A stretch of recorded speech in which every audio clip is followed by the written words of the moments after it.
I have a client who's struggling with really bad PMS, including irritability, raginess, and also weepiness and needing to be comforted. And so we're layering some herbs along with an essential oil synergy that I'm going to show you how to blend today.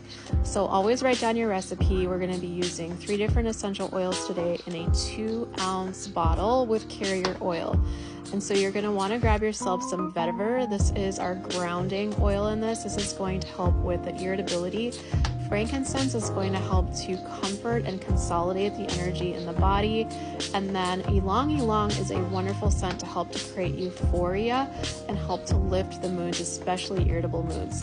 You can learn to blend these all together by smelling them, see how they go together, make sure you like them. I like all 3 of them equally, so we're going to do 8 drops of each into the bottle. You're going to add all of your drops first and cap your bottle. Then blend just the essential oils together for about 1 minute to 2 minutes, putting your good intentions in there. From here, we're going to get our carrier oils ready. I'm going to do a blend of sunflower and sesame, especially the sesame because it's warming for this client. It will be comforting.